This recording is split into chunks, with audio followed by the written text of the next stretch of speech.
Yes, I did. Why? I was hurt. I battled injury, tore my shoulder, wrestled Olympic trials with a torn shoulder.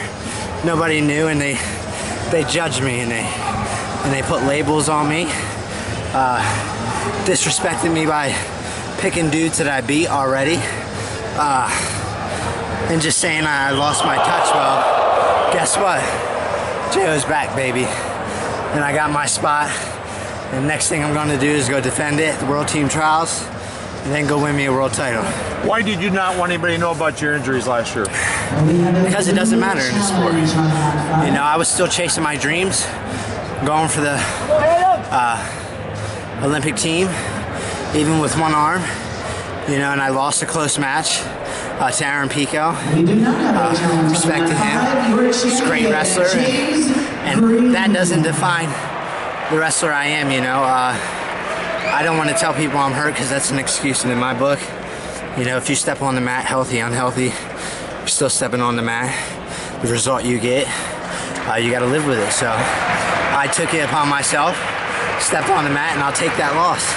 You know, and I had to forfeit out because it could have been a career-ending injury for me, and people judged me. I bumped up, went 70, still performed and fell short, and you know, wasn't able to make the team, and now it's my first time back down at 65 and able to compete again. So can you take I'm ready to rock and roll. Final matches. You know, all those guys, you know, starting from the beginning. Usually I have a bye.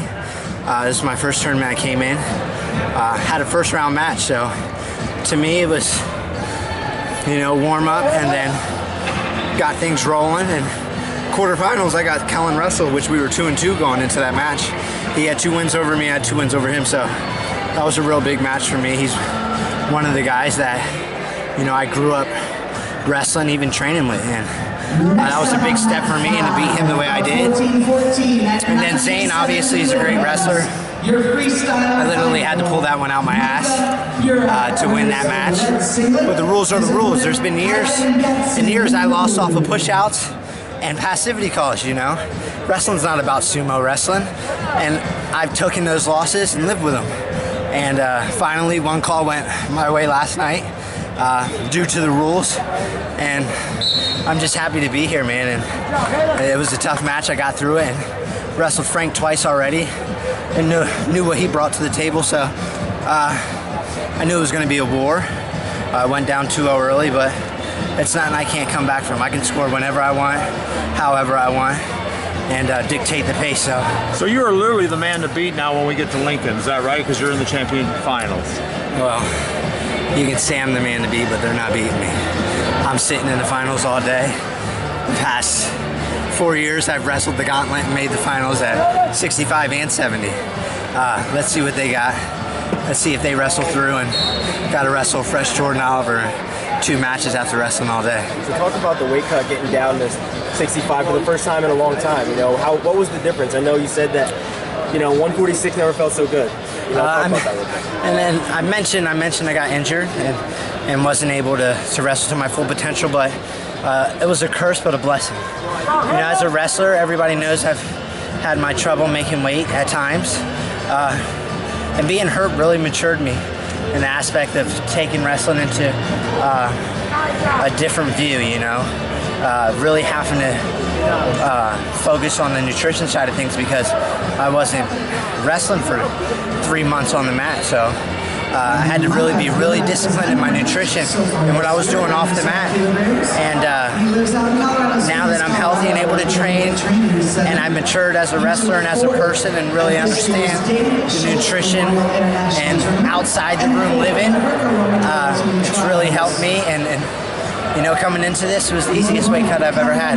I got a pound under, you know, so 61 kilos, watch out. Did you have to make the change to Tempe too? I did, but man, there's distractions and things everywhere you go, you know. For me, it was just refreshing and getting to Tempe and getting a different coach and a different look on wrestling. You know, every coach you go with has a different strategy and just a different view of wrestling and how they approach their opponents. And getting to wrestle under Zeke and coming from wrestling under the greatest, Coach John Smith. And I still talk, hey, I give this all to my coaches, you know, Zeke, Heisling Garcia, John Smith, Eric Guerrero, because I wouldn't be the wrestler I am today without all those guys. So it definitely was a fresh start for me, and really helped me out because, you know, getting to work with different coaches and seeing different views and the way coaches approach things, it just developed me as a wrestler. And a lot of people thought it was a mistake for me, but obviously it's paying off.